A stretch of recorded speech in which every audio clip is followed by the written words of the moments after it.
ಮೂರ್ನಾಡು ಕೊಂಡಂಗೇರಿ ರಸ್ತೆಯಲ್ಲಿ ಚಲಿಸ್ತಾ ಇದ್ದ Maruti Omni van ಮೇಲೆ ಏಕಾಏಕಿ ಉರುಳಿ ಬಿದ್ದ ಮರ ಚಾಲಕನಿಗೆ ಗಂಭೀರ ಗಾಯವಾಗಿದೆ.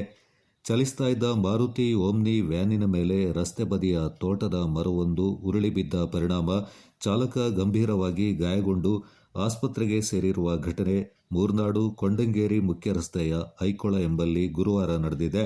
ಕೊಂಡಂಗೇರಿ ಗ್ರಾಮದ ನಿವಾಸಿ ಆಲಿ ಎಂಬುವರು ತಮ್ಮ ಮಾರುತಿ ಓಮ್ನಿ ವ್ಯಾನ್ನಲ್ಲಿ ಕೊಂಡಂಗೇರಿ ಕಡೆಯಿಂದ ಮೂರ್ನಾಡಿಗೆ ತೆರಳುತ್ತಿದ್ದಾಗ ರಸ್ತೆ ಬದಿಯ ತೋಟದಿಂದ ಮರವೊಂದು ದಿಢೀರನೆ ವ್ಯಾನಿನ ಮೇಲೆ ಉರುಳಿ ಬಿದ್ದಿದೆ. ಅವಘಡದಿಂದ ಕಾರು ಜಖಂಗೊಂಡಿದ್ದು ವಿದ್ಯುತ್ ಕಂಬಕ್ಕೂ ಹಾನಿ ಉಂಟಾಗಿದೆ. ಅವಘಡದಿಂದ ಚಾಲಕ ಆಲಿಯವರಿಗೆ ತಲೆಯ ಭಾಗಕ್ಕೆ ಗಂಭೀರ ಗಾಯಗಳಾಗಿದ್ದು ಮಡಿಕೇರಿ ಜಿಲ್ಲಾಸ್ಪತ್ರೆಗೆ ದಾಖಲಿಸಲಾಗಿದೆ ಎಂದು ತಿಳಿದುಬಂದಿದೆ. ಕಾರಿನಲ್ಲಿದ್ದ ಉಳಿದ ಪ್ರಯಾಣಿಕರಿಗೆ ಯಾವುದೇ ಹಾನಿಯಾಗದೆ ಪ್ರಾಣಾಪಾಯದಿಂದ ಪಾರಾಗಿದ್ದಾರೆ. ರಸ್ತೆಗೆ ಅಡ್ಡಲಾಗಿ ಮರ ಬಿದ್ದ ಪರಿಣಾಮ ಕೆಲಕಾಲ ವಾಹನ ಸಂಚಾರಕ್ಕೆ ಅಡಚಣೆ ಉಂಟಾಗಿತ್ತು.